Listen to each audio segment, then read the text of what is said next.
Paz do Senhor para todos os alunos da faculdade. Nós vamos nesta aula concluirmos as epístolas gerais. Hoje estaremos comentando a primeira, a segunda e a terceira carta do apóstolo João e, por último, Judas. E para darmos a introdução, vamos pedir ao Espírito Santo que venha nos trazer a concentração para a compreensão da sua palavra. A princípio, eu quero falar sobre a palavra João, que quer dizer graça ou favor de Deus. O apóstolo João, a história conta que ele pastoreava a igreja em Éfeso, né, nesta época de onde foi desterrado para a ilha de Patmos, que se encontrava no mar Egeu. Depois libertado, voltou novamente para Éfeso.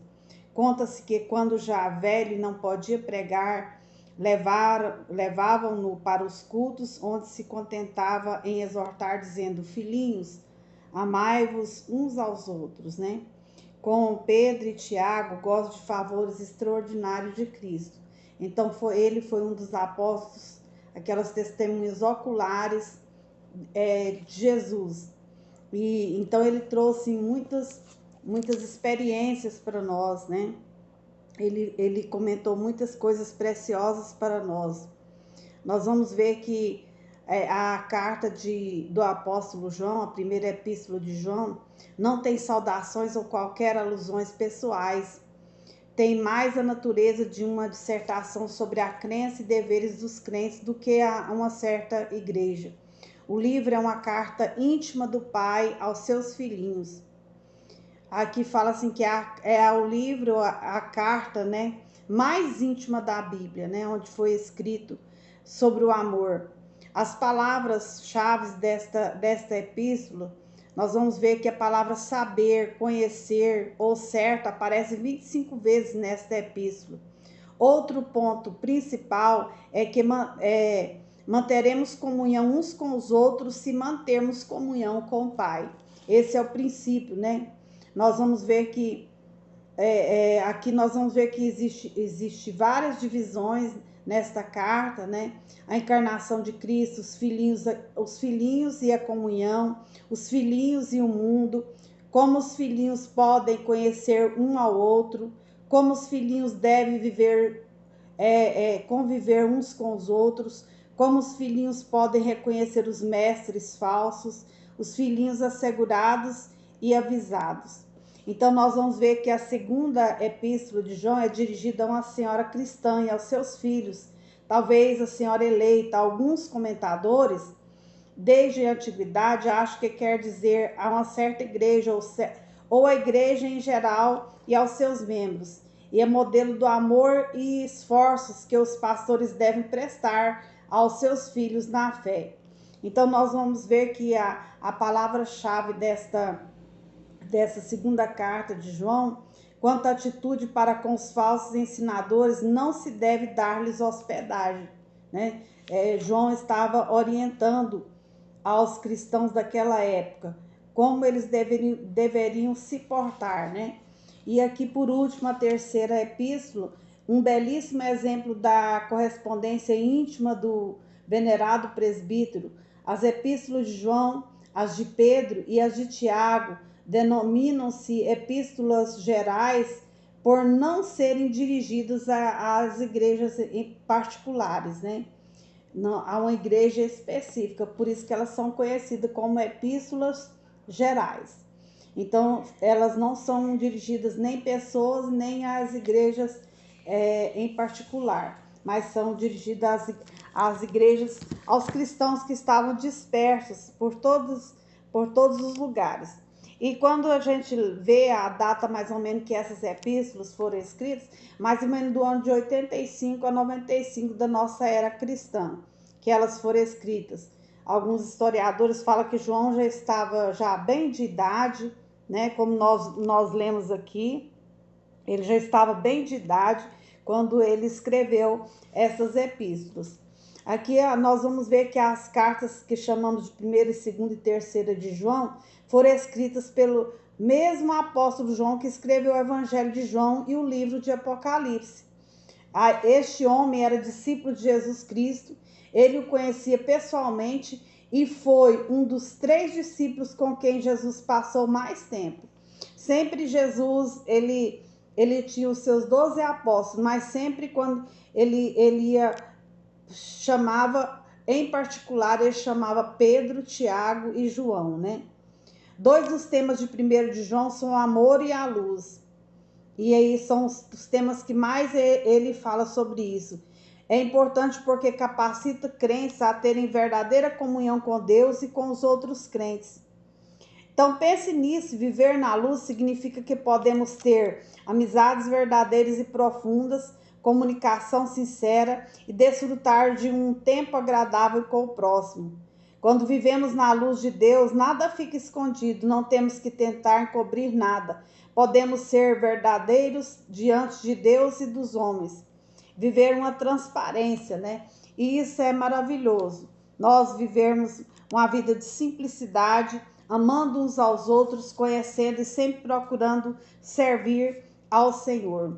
Nós vamos ver que, ao ler a carta de João, descobre-se que ele gosta de usar certas palavras, e uma delas é manifestar.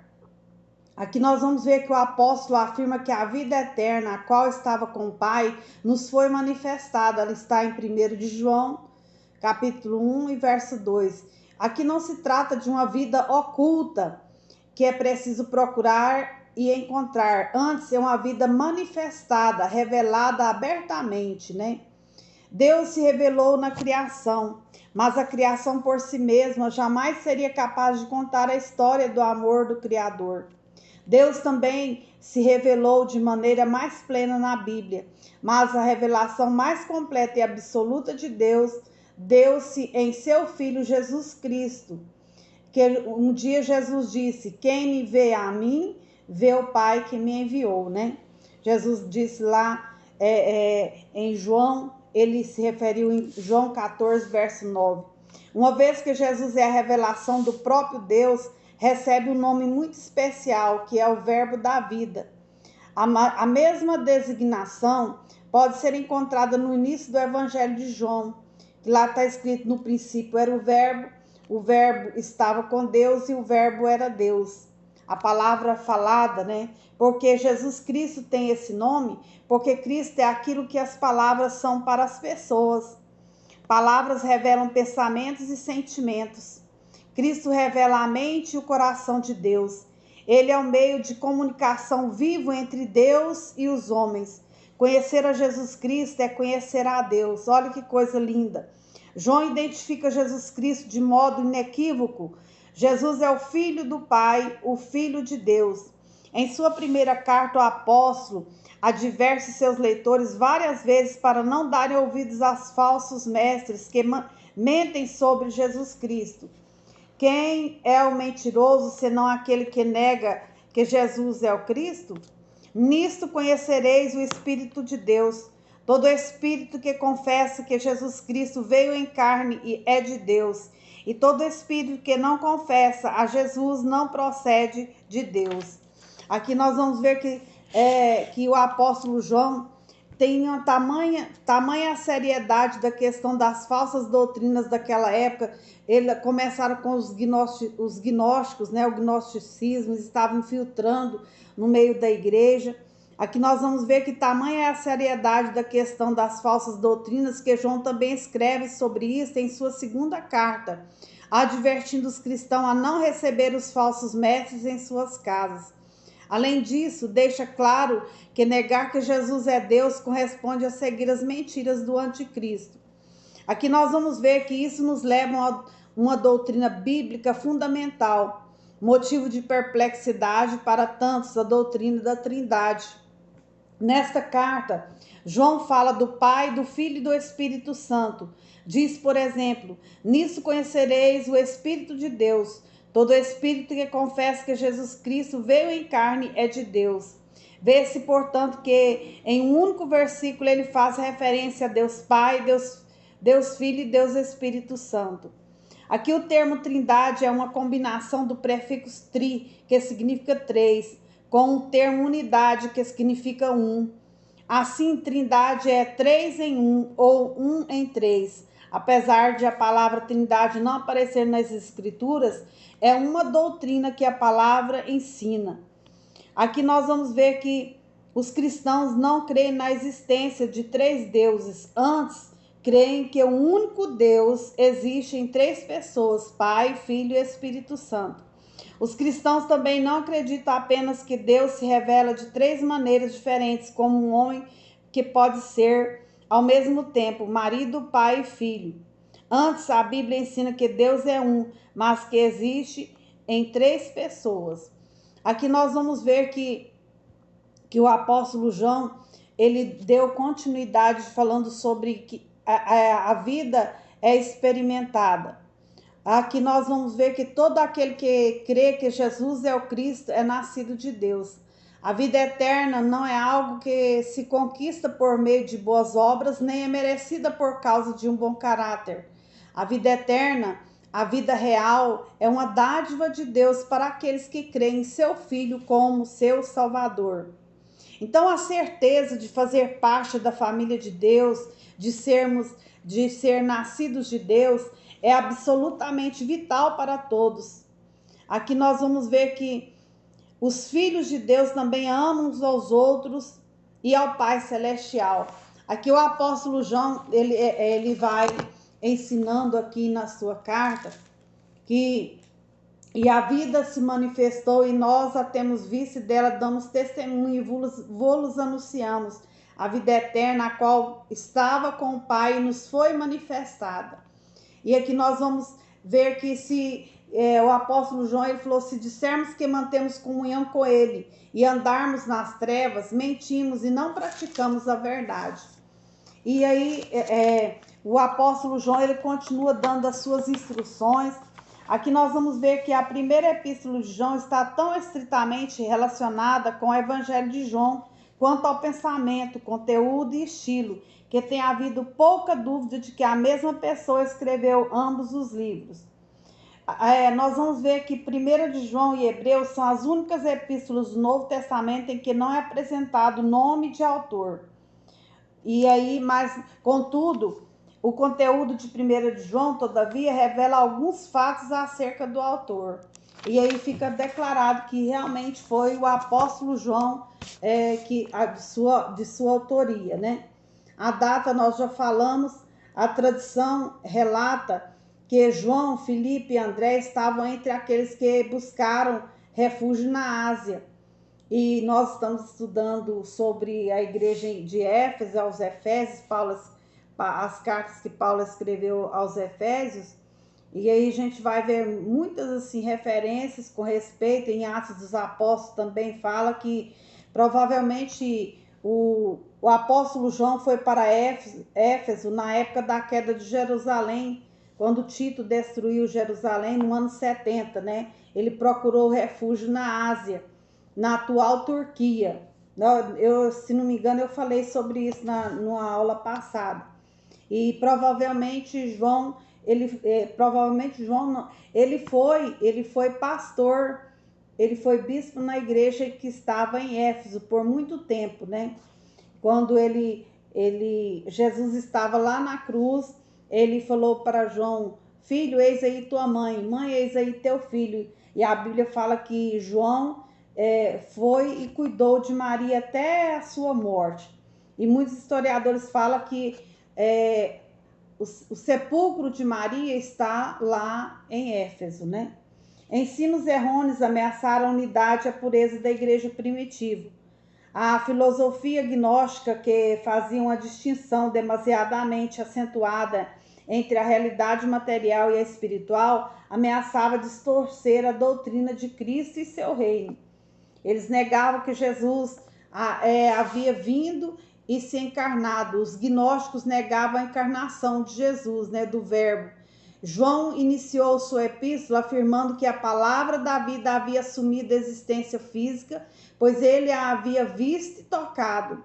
Esse reflexo interno da ameaça gnóstica está em consonância com a evidência externa de Policarpo, que descreveu que foi um outro pastor da igreja lá em Éfeso também, que descreveu o encontro do apóstolo João, né? E aqui nós vamos ver que porque os judeus enfatizavam a transcendência de Deus, era difícil para eles conceberem que Deus viera em carne.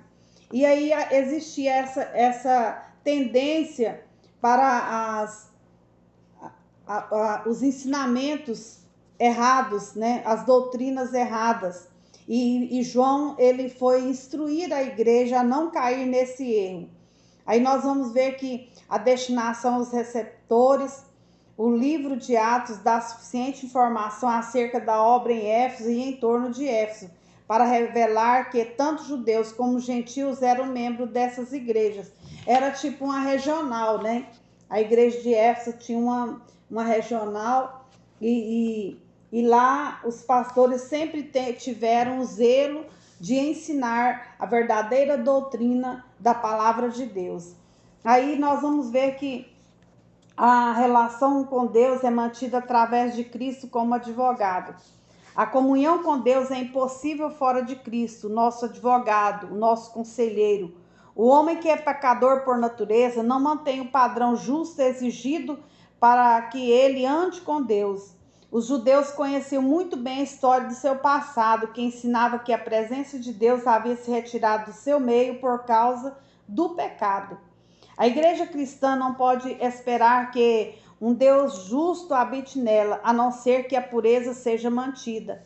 A pureza exigida está além da concepção potencial da igreja. Não obstante, os cristãos não estão sem esperança. Então nós vamos ver que a palavra de João foi uma palavra de encorajamento, que João compartilhou acerca de Cristo como advogado.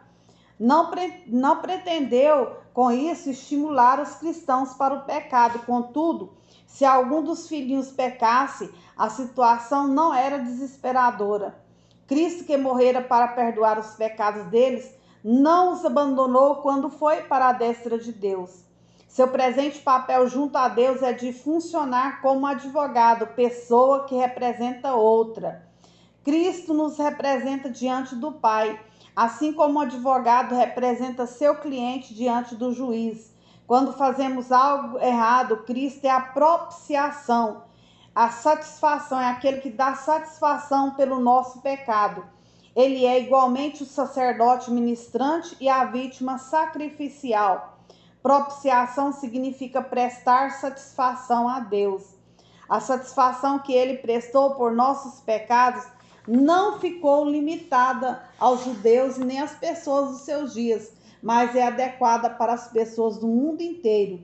Isso não quer dizer que todos serão salvos, mas a morte sacrificial de Cristo é adequada para todos os que serão salvos através de crerem em Jesus Cristo como Salvador e Senhor das suas vidas. Então, há um relacionamento com Deus que requer o quê? O relacionamento com Deus, ele requer obediência. Guardar os mandamentos de Deus significa ser obediente à sua vontade. O homem é descrito como estando em Deus quando sua vontade e ações são controladas por Deus. Quem está em Deus está fazendo a vontade de Deus, portanto, suas atividades diárias dizem com a vontade de Deus revelada em Cristo Jesus, o nosso Senhor. Eu estou aqui na página 92 da nossa apostila, né? Aqui na realidade o pecado é o oposto do amor. O pecado origina-se no interesse próprio e desejos concupiscentes do homem, né? O oposto do interesse próprio é o amor, que é a disposição de sacrificar o eu em benefício dos outros. O domínio das trevas não entende esse tipo de conduta. Não obstante, esse padrão de sacrificar-se o eu em benefício de outros caracteriza-se o domínio da luz. Quando a pessoa é dominada pela luz, então essa pessoa se torna um benfeitor, né? As obras dele se tornam provenientes de Cristo. Aqui nós vamos ver que a obediência e o amor são sinais de filiação e de irmandade, tendo sido lembrados que o verdadeiro Filho de Deus pratica justiça. Todo aquele que não pratica justiça não procede de Deus, nem aquele que não ama a seu irmão. Então, quem não ama a seu irmão não é nascido de Deus. A primeira epístola de João foi comparada a uma escadaria em caracol, pois ele sempre volta a 3 assuntos: amor, obediência e verdade. Apesar de serem temas recorrentes, não são meramente repetitivos. Cada vez que voltamos a um tópico, olhamos para ele de um ponto de vista diferente para aprofundá-lo. Então ele vai como um caracol, mas vai sempre aumentando a sua base de conhecimento, né? Nós vamos ver que, no que se refere à questão do amor, existem 4 níveis de relacionamento, por assim dizer, nos quais uma pessoa pode viver. O amor ele cobre multidões de pecados. Aqui nós vamos ver que há um exemplo de Caim, né? Caim exemplifica uma vida de ódio, conforme se vê no relato de Gênesis 4, 1 a 16. É importante observar que, sendo irmãos, Caim e Abel eram filhos dos mesmos pais e os dois ofereceram sacrifícios a Deus.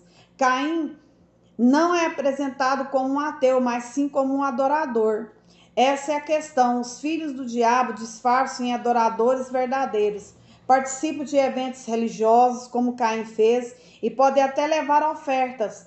Mas esses atos, por si mesmos, não valem como prova de que tais pessoas sejam nascidas de Deus.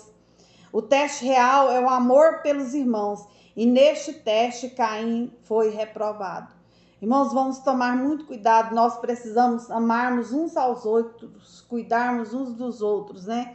Todo indivíduo possui tanto uma linhagem física como uma linhagem espiritual. E o pai espiritual de Caim era o diabo. Isso não significa, evidentemente, que Satanás gerou Caim em um sentido literal. Antes, significa que as atitudes e atos de Caim originaram-se em Satanás. Aí nós vamos ver que a sua conduta, o seu comportamento foi a diferença entre Abel. Aqui nós vamos ver que Deus ele advertiu Caim de que o pecado jazia à porta. Aí Deus falou assim: olha, Caim, o pecado jaz à porta, mas importa você dominá-lo. Aqui nós vamos ver que o pecado estava à espreita como uma fera perigosa, mas prometeu que se Caim obedecesse ao Senhor, desfrutaria da paz como Abel. E em vez de dar ouvidos à advertência de Deus, Caim ouviu a voz de Satanás e planejou a morte do irmão Abel. Sua inveja transformou-se em raiva e ódio. Sabia que era perverso e que o irmão era justo, mas em vez de arrepender-se, como Deus lhe ordenou, decidiu destruir seu irmão. Então foi isso que o apóstolo João estava advertindo as igrejas daquela época, né? Ele advertiu, ele continuou falando que aquele, entretanto, que guarda a sua palavra nele, verdadeiramente tem sido aperfeiçoado no amor de Deus. Aquele que diz que permanece nele, esse também deve andar assim como ele andou. E João continua dizendo: não ameis o mundo, nem as coisas que no mundo há. Se alguém amar o mundo, o amor do Pai não está nele. Porque tudo que há no mundo, a concupiscência da carne, a concupiscência dos olhos, a soberba da vida, não procede do Pai, mas procede do mundo. Ora, o mundo passa bem como a sua concupiscência. Aquele, porém, que faz a vontade de Deus permanece para sempre. Aqui nós vamos ver que, filhinhos, é já a última hora. E aqui fala assim: pelo que conhecemos que é a última hora. Irmãos, nós estamos vendo que estamos vivendo a última hora da igreja aqui na terra. E precisamos guardar os princípios, valores e mandamentos da palavra de Deus. E o apóstolo João, ele continuou: vede que um grande amor nos tem concedido o Pai, a ponto de sermos chamados filhos de Deus. Somos filhos de Deus, por essa razão o mundo não nos conhece, porquanto não conheceu a ele mesmo. Nós sabemos que quando ele se manifestar, seremos semelhantes a ele, porque haveremos de vê-lo como ele é. Que coisa gloriosa! A Bíblia fala aqui em 1 de João, o capítulo 3 e o verso 8, fala assim: para isso se manifestou o Filho de Deus, para destruir as obras do diabo, né? E o princípio da palavra que João sempre fala aqui na sua epístola, amor aos irmãos e o ódio ao mundo. Porque a mensagem que ouviste desde o princípio é essa, que nos amemos uns aos outros. Filhinhos, não amemos de palavra nem de língua, mas de fato e de verdade. O amor não sobrevive de teorias. O amor, ele sobrevive de práticas. Jesus, ele deixou a sua glória e veio viver o amor na prática. Ele se doou por nós. Ele mesmo sendo Deus não teve como usurpação ser igual a Deus. Antes aniquilou-se a si mesmo, tomando a forma de servo, humilhou-se até a morte, morte de cruz. Por isso Deus lhe deu o nome que é sobre todo nome, para que em cima no céu, debaixo da terra e na terra, toda língua confesse que Jesus Cristo é o Senhor, para a glória de Deus Pai. Então, isso é extraordinário, quando Paulo fala aos Filipenses capítulo 2, né? Então, se o nosso coração nos acusar, certamente Deus é maior do que o nosso coração e conhece todas as coisas. Nós vamos observar que no capítulo 4 de 1 de João, eu acho essa leitura maravilhosa. Aqui diz que Deus, ele é amor. Amados, amemos uns aos outros, porque o amor procede de Deus. E todo aquele que ama é nascido de Deus e conhece a Deus. Aquele que não ama não conhece a Deus, pois Deus é amor. Nisso se manifestou o amor de Deus em nós, em haver Deus enviado seu Filho unigênito ao mundo para vivermos por meio dele. Nisto consiste o amor, não em que nós tenhamos amado a Deus, mas em que ele nos amou e enviou o seu Filho como propiciação pelos nossos pecados. Amados, se Deus de tal maneira nos amou, devemos nós também amarmos uns aos outros. Ninguém jamais viu a Deus. Se amarmos uns aos outros, Deus permanece em nós e o seu amor em nós é aperfeiçoado. Que coisa gloriosa! Nisso conhecemos que permanecemos nele e ele em nós, em que nos deu do seu Espírito. E nós temos visto e testemunhamos que o Pai enviou o seu Filho como Salvador do mundo. Aquele que confessar que Jesus é o Filho de Deus, Deus permanece nele e ele em Deus. E nós conhecemos e cremos no amor de Deus tem por nós. Deus é amor, e aquele que permanece no amor permanece em Deus e Deus nele. Nisto é em nós aperfeiçoado o amor, para que no dia do juízo mantenhamos confiança, pois segundo ele também nós somos neste mundo. No amor não existe medo, antes o perfeito amor lança fora todo medo. Ora, o medo produz tormento, logo aquele que teme não é aperfeiçoado no amor. Nós o amamos porque ele nos amou primeiro.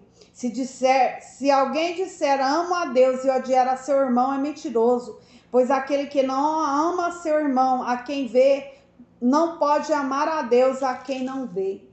Ora, temos da parte dele este mandamento, que aquele que ama a Deus, ame também a seu irmão. Porque este é o amor de Deus, que guardemos seus mandamentos. Ora, os seus mandamentos não são pesados, não são penosos. Porque todo que é nascido de Deus vence o mundo. E esta é a vitória que vence o mundo, a nossa fé. Que coisa gloriosa! Nós temos essa convicção de que somos salvos em Cristo Jesus, mas para vivermos uma vida vitoriosa, a vitória que vence o mundo é a nossa fé, é a prática, é a vida real. E a vida real muitas vezes não é fácil. Nós precisamos tomar a cada dia a nossa cruz, renunciar a nós mesmos, até um dia nós trocarmos a nossa cruz por uma coroa de glória. Porque conviver não é fácil, né? Conviver com as diferenças. A Bíblia diz para nós suportarmos uns aos outros, ajudarmos uns aos outros, admoestarmos uns aos outros, ensinarmos uns aos outros, né? E sempre estar vencendo o mundo. Aqui, para concluirmos, aquele que nasceu de Deus, o guarda, o maligno não lhe toca, né? E aqui nós vamos ver que a primeira, a segunda e a terceira carta de João, sempre ele advertiu aos seus leitores a tomarem cuidado com os falsos ensinadores, as heresias e como tratá-los. Ele falou: olha, vocês não deixam, nem entre na casa dele, acautelai-vos, tenham cuidado para não perder aquilo que vocês já têm ensinado, porque muitos enganadores têm saído pelo mundo afora, os quais não confessam Jesus Cristo vindo em carne.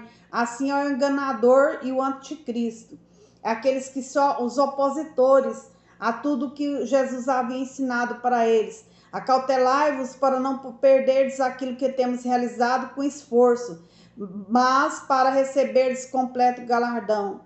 Aqui nós vamos ver que João escreveu: se alguém vem ter convosco que não traz esta doutrina, não recebais em casa, nem deis boas-vindas para eles. Então não tem conversa não. Foi João falando para os seus leitores: tomem cuidado com esses falsos ensinadores, essas falsas doutrinas. E para finalizarmos aqui a terceira epístola, João escreve ao presbítero amado Gaio, a quem eu amo na verdade. Amado, acima de tudo, faço votos por sua prosperidade e saúde, assim como é próspera a tua alma. E aqui nós vamos ver que ele traz as instruções pelo bom exemplo que Gaio estava dando. E para finalizarmos, nós temos aí a epístola de Judas. Nós vamos ver aí a epístola de Judas.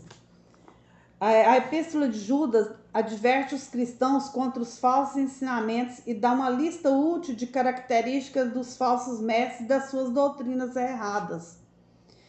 Os tais não procedem de Deus. Eles querem usar a graça de Deus como oportunidade para a desobediência. Eles negam Jesus Cristo como único soberano Senhor e Salvador. Aqui eles rejeitam a autoridade e difamam aquilo que não entendem. São como nuvens sem água, como árvores sem frutos. Além do mais, resmungam e se queixam da própria sorte. Permitem que as suas emoções e paixões os controlem. Gabam-se de si mesmo e bajulam as pessoas de uma forma manipuladora para conseguir o que querem e gerar divisão. Mas Judas sabe que os falsos mestres não terão êxito e incentiva os cristãos a batalharem pela fé, a lutarem pelo que sabem ser verdade. Portanto, Judas os instrui: edifiquem-se, porém, amados, na santíssima fé que vocês têm, orando no Espírito Santo. Mantenham-se no amor de Deus enquanto esperam que a misericórdia de nosso Senhor Jesus Cristo os leve à vida eterna. Deus nos impede de tropeçar ou de escorregar à medida que nos capacita a continuarmos andando na verdade. Aqui, esta carta foi escrita mais ou menos no ano 65 a 80 da nossa era cristã. O autor Judas, não Iscariotes, tá? A princípio da vida diária, o confronto, o erro e a batalha pela fé. Aqui nós vamos ver que o escritor diz: edifique-se a si mesmo, passando tempo com a palavra de Deus e orando no Espírito Santo. Confie em Deus para impedi-lo de escorregar e para mantê-lo firmado com segurança na sua fé, enquanto você faz a sua parte para andar na verdade. Então Judas, ele escreveu: exortando-vos a batalhar diligentemente pela fé que uma vez foi entregue aos santos. Vamos batalhar, irmãos, vamos ficar firmes com Jesus para termos uma vida vitoriosa e até um dia nós trocarmos a nossa cruz por uma coroa de glória. E enquanto vivermos aqui neste mundo, sabendo que o cerne de todas as coisas é o amor. O amor ágape. Deus, ele é amor. Ele nos ensina a amarmos uns aos outros, a dedicarmos uns aos outros as nossas vidas. Tudo que nós somos depende do Senhor. Teresa de Calcutá, ela fala uma frase assim, impactante. Ela fala: as pessoas boas merecem o meu amor, as pessoas ruins precisam dele. E Jesus não olhou para nós porque a gente era bom, não. Ele olhou e o apóstolo João falou assim: nós o amamos porque ele nos amou primeiro. Ele deu a sua vida por nós, sendo nós ainda pecadores. Nós não merecíamos, mas a sua graça nos alcançou e hoje nós estamos aqui para louvor e glória do seu nome, sendo luz, espelhando e espalhando este amor na terra. Que nós, ao andarmos pelas ruas da nossa cidade, no nosso trabalho, aonde nós colocarmos o nosso pé, o nome do Senhor seja glorificado, o seu amor espelhado e espalhado, aonde nós colocarmos os nossos pés. Que Deus em Cristo Jesus vos abençoe, um grande abraço, quero orar por vocês e com vocês. Senhor, obrigado pela nossa vida, pelo privilégio de estarmos aprendendo mais da Tua palavra. Espírito Santo, o Senhor é o nosso mestre por excelência. Eu te peço uma bênção especial sobre a vida de cada um dos nossos alunos da FATAD, seus familiares, que o Senhor guarda com mão forte e poderosa, que o Senhor sustenta com a tua destra fiel, e que a cada dia nós possamos viver a prática do teu amor, que possamos viver, Senhor, debaixo da tua misericórdia e fidelidade, ó Senhor. Fica conosco, em nome de Jesus. Amém. Um grande abraço, fiquem com Deus.